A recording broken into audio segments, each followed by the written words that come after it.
السلام علیکم. میں اس وقت رومسو میں موجود ہوں اور یہ رات کے 12:30 بجے کا ٹائم ہے اور روشنی سے آپ کو ایسا محسوس ہو رہا ہوگا جیسے یہ دن کے 12:30 بج رہے ہیں. یہاں پہ مڈ نائٹ سن ہے، یعنی سورج 24 گھنٹے طلوع رہتا ہے، غروب نہیں ہوتا. یہ دنیا میں ایک منفرد جگہ ہے جہاں پہ 24 گھنٹے کے لیے سورج طلوع رہتا ہے.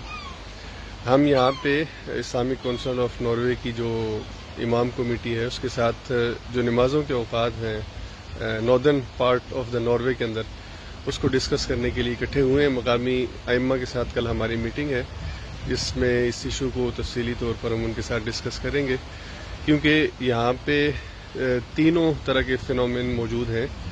یہاں پہ ایسے دن آتے ہیں کہ جب سورج غروب نہیں ہوتا، جس طرح آج کل کے دن ہیں گرمیوں کے، سمر کے. پھر سردیوں میں وہ دن آتے ہیں کہ جب سورج بالکل طلوع نہیں ہوتا، غروب رہتا ہے، 24 گھنٹے رات رہتی ہے. اور پھر ان کے درمیانی وقت ہے کہ جب سورج غروب بھی ہوتا ہے اور طلوع بھی ہوتا ہے اور نارمل دن کی کیفیت ہوتی ہے. تو یہ تینوں ڈفرینٹ کیٹیگریز جو ہیں وہ موجود ہیں. تو نمازوں کے اوقات کی ایڈجسٹمنٹ یہاں پہ بہت مشکل ہے اور اس پر مختلف علماء کی مختلف آراء موجود ہیں. یہ فقہی طور پر ہر ایک امام اپنے اپنے اصول اور قواعد کے مطابق اس کا کوئی حل تجویز کرتا ہے، لیکن لوکل مساجد، یہاں کی جو مساجد ہیں، یہاں کے جو مسلمان ہیں، یہاں پہ جو لوگ ہیں، ان کو اس حوالے سے مشکل ہے کہ وہ جو حل تجویز کیے گئے ہیں وہ ایسا حل ہے کہ جو پریکٹیکیبل نہیں ہے، جو یہاں کے لوگوں کے لیے زیادہ مشکلات کا باعث بنتا ہے.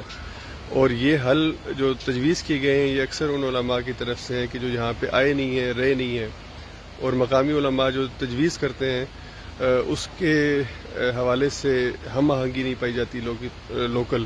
تو اب اسی وجہ سے اسلامک کونسل آف ناروے نے ایک کمیٹی بنائی ہے کہ وہ یہاں کے جو نمازوں کے اوقات ہیں ان پر ایک متفقہ جو ہے وہ ایک فیصلہ کیا جائے، اس پر کام کیا جائے. جن جگہوں کے اوپر سورج غروب ہوتا ہے اور طلوع ہوتا ہے ان کی آبزرویشنز کی جائیں اور پھر یہاں پر جو لوگ رہتے ہیں ان کی رہنمائی کی جائے.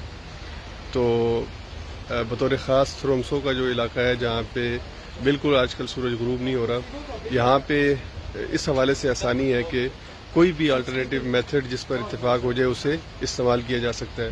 تو یہاں پہ آج کل نمازوں کے اوقات میں باہم اتنا فاصلہ رکھا گیا ہے جتنا کہ مکہ کے اندر نمازوں کے اوقات کا فاصلہ ہے. تو مثال کے طور پہ مکہ میں اگر فجر 4 بجے ہے تو یہاں پہ فجر 4 بجے ہے. مکہ میں اگر وہاں پہ 2 بجے ظہر ہے تو یہاں پہ 2 بجے ظہر ہے. اسی طرح عصر، مغرب اور عشاء کا ہے. تو اندازے سے ایک وقت مقرر کیا گیا ہے. لیکن جب وہ دن آئیں گے کہ جب سورج غروب ہوتا ہے اور طلوع ہوتا ہے تو پھر ایک مشکل شروع ہو جائے گی کہ کس حد تک لوکل غروب اور طلوع کو فالو کیا جا سکتا ہے اور کب یہ ناممکن ہے.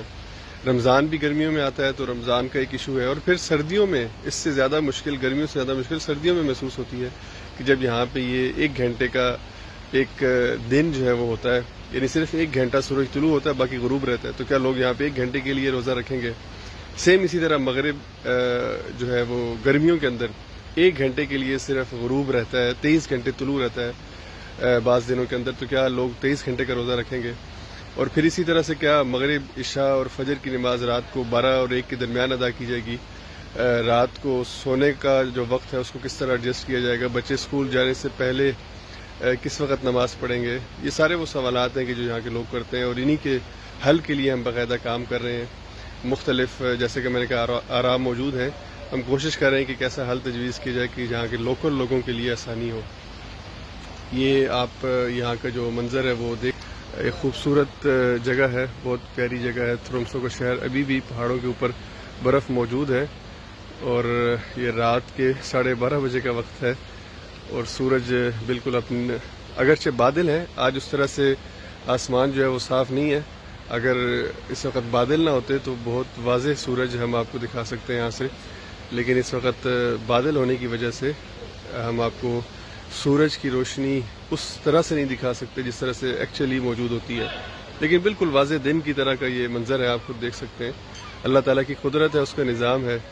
اور مسلمان دنیا کے اس حصے کے اندر بھی موجود ہیں، مساجد موجود ہیں، نمازیں ادا کی جا رہی ہیں اور یہاں پہ باقاعدہ مسلمانوں کے ادارے جو ہیں وہ قائم ہو چکے ہیں.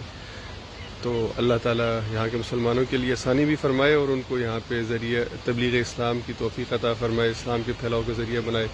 السلام علیکم ورحمۃ اللہ وبرکاتہ.